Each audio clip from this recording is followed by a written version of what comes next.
Olá pessoal, mais um vídeo no canal Vene Casagrande, um vídeo de pós-jogo. Eu não estou conseguindo fazer as lives de pós-jogo que a gente costumava fazer com uma certa frequência por conta de compromissos profissionais mesmo, graças a Deus, não é nada pessoal, é profissional mesmo, mas eu não poderia deixar de dar uma passada rápida aqui no canal Vene Casagrande para falar sobre esse jogo do Flamengo diante do Fortaleza, um jogo que o Flamengo novamente tropeçou em casa, para o Maracanã com mais de 50 mil pessoas presentes, Maracanã lotado apoiando os jogadores do Flamengo diante de um resultado negativo contra um Fortaleza, que é um Fortaleza muito bem treinado pelo técnico Vojvoda. A gente vai fazer a nossa análise aqui desse jogo, o que eu penso, vou dar minha opinião também, trazer algumas informações, mas antes, recado da nossa querida KTO, lembrando que esse vídeo tem patrocínio oficial da nossa parceira KTO, a melhor casa de apostas esportivas do Brasil. Lá você encontra as melhores odds, os melhores mercados, tudo o que você precisa para fazer sua fezinha, sua aposta e garantir aquela grana extra. O link está aí na descrição, já com código promocional. Você nem vai ter o trabalho de digitar o cupom, que é o cupom VENE. Você já clica nesse link aí e vai direto para a página já com código promocional. Vamos lá, pessoal. Antes de mais nada, a gente não pode deixar de mencionar que a arbitragem também chamou muita atenção nesse duelo do Flamengo com o Fortaleza. Porque o Flamengo tomou um gol no comecinho do jogo, um gol contra, o Wesley acabou fazendo um gol contra, mas na minha visão, na minha opinião, ele foi empurrado. E eu acho até que faltou malandragem, entre aspas, da parte do Wesley, para cair no chão, enfim, pedir falta, cobrar algo da arbitragem, porque se ele tivesse feito isso, eu acho que a Edna, que foi a responsável pela arbitragem, ela teria marcado falta, ou ao menos o VAR teria chamado a Edna para poder analisar o lance, porque na minha concepção foi falta em cima do Wesley. Depois que tomou o gol, o Flamengo não sentiu o gol, foi amplamente melhor no primeiro tempo, a verdade é essa. Inclusive no primeiro tempo foram 13 finalizações a gol, sendo 3 no gol e uma na trave. O Pedro colocou uma bola na trave.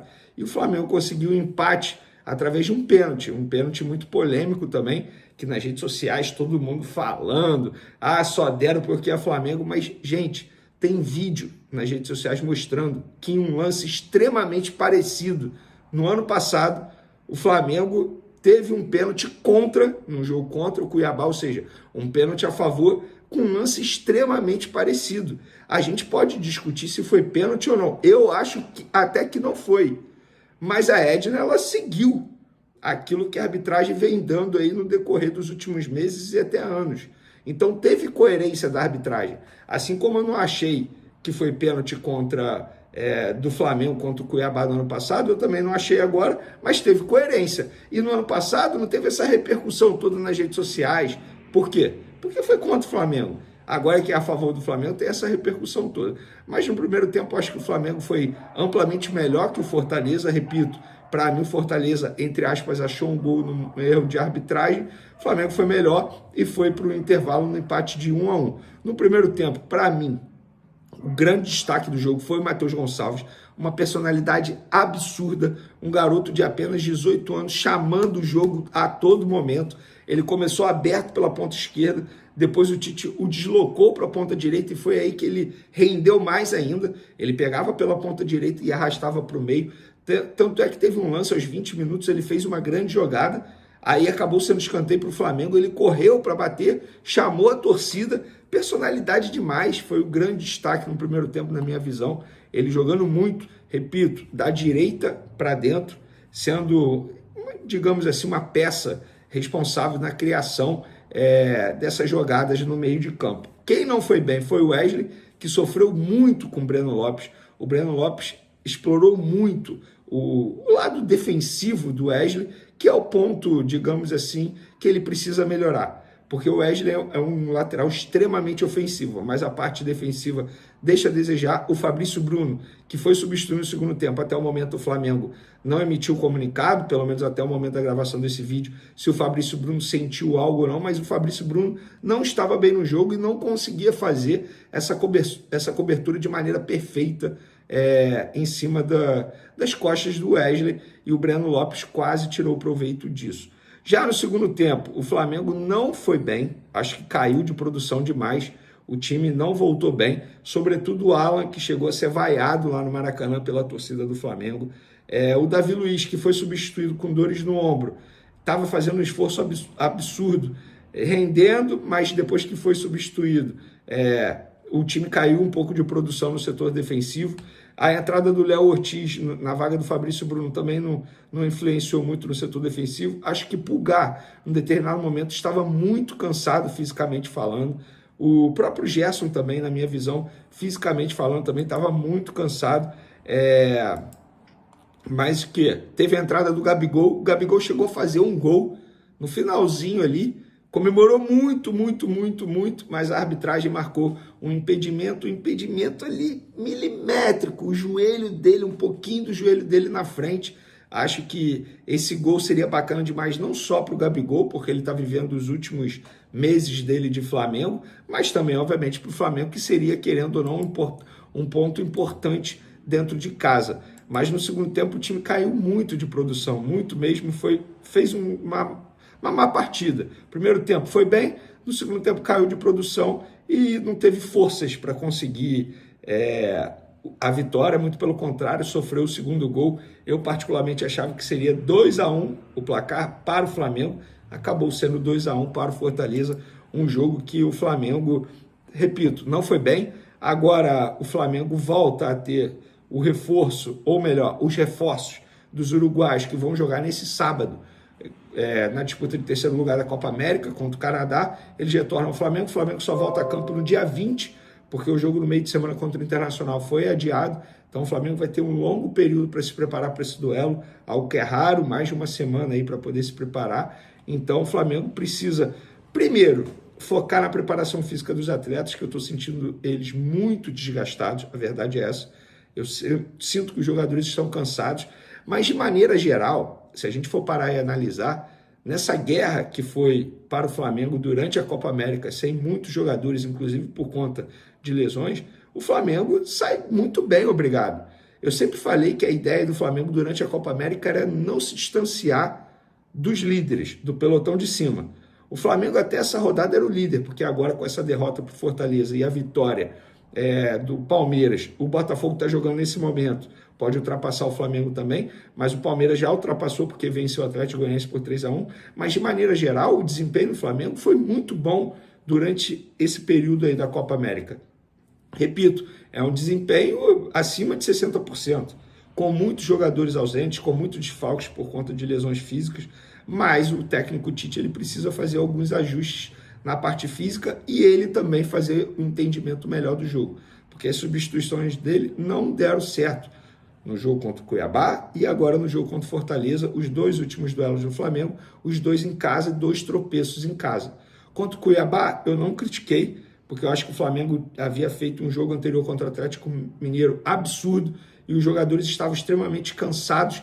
Foi um jogo 66 horas após a partida diante do Atlético Mineiro, mas agora contra o Fortaleza, o Flamengo teve tempo para se preparar e não fez um bom jogo. Ah, mas o Fortaleza, é uma grande equipe. Concordo, mas poderia ter apresentado um futebol bem melhor que apresentou na noite dessa quinta-feira. Mas algo positivo a tirar desse jogo, a atuação do Matheus Gonçalves. Palmas para esse garoto, 18 anos, ficou 90 minutos em campo, jogou muita bola, disposição, personalidade, habilidoso. Claro, ele tem 20 jogos pelo profissional, ainda vai evoluir muito, por exemplo, a parte tática dele, o jogo sem a bola. Ele está em processo de evolução, está aprendendo ainda, mas mostrou para o Tite e para todos que duvidavam do futebol dele que ele tem potencial, sim, e mostrou para aqueles que criticaram a diretoria do Flamengo pela não venda ao Red Bull Bragantino por 30 milhões de reais por 50%, que ele vale mais. E eu acho que ele vale mais mesmo. Só que ele tem que ter mais oportunidade no time do Flamengo. Ele tendo mais oportunidade, ele vai crescendo, vai mostrando seu potencial e, consequentemente, vai se valorizando. Isso é bom para o Flamengo, é bom para ele e, obviamente, bom para o técnico Tite.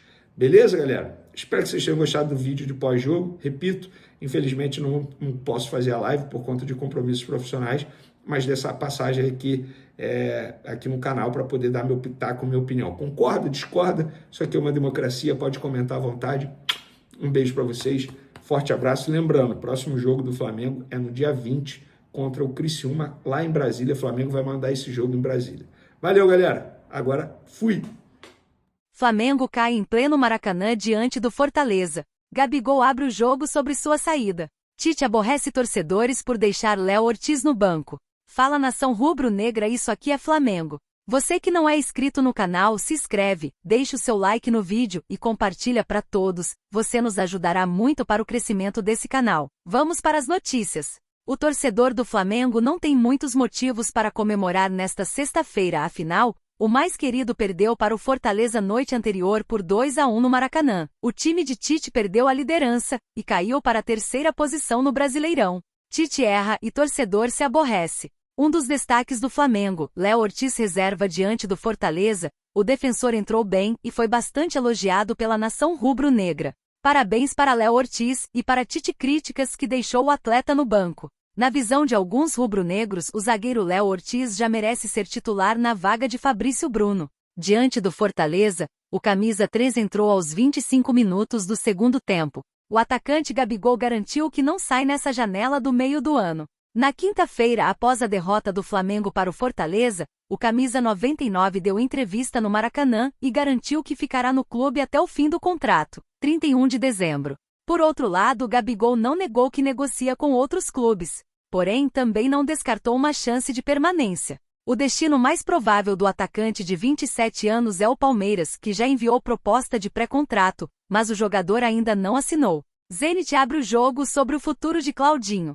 Claudinho está cada vez mais perto do Flamengo. Entre jogador e clube, já há acordo quanto a salários, tempo de contrato e bonificação. Restam, porém, detalhes do Mengão com o Zenit da Rússia. Pelo lado dos europeus, uma entrevista aumentou a esperança da nação de contar com o jogador. O técnico do Zenit, Sergei Semak, falou que irá vender Claudinho caso uma proposta vantajosa chegue ao clube. Além disso, o treinador ressaltou que caso o brasileiro não esteja feliz, mudanças são necessárias.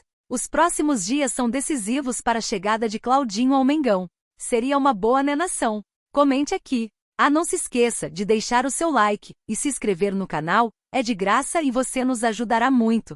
Compartilha também esse vídeo. Fui!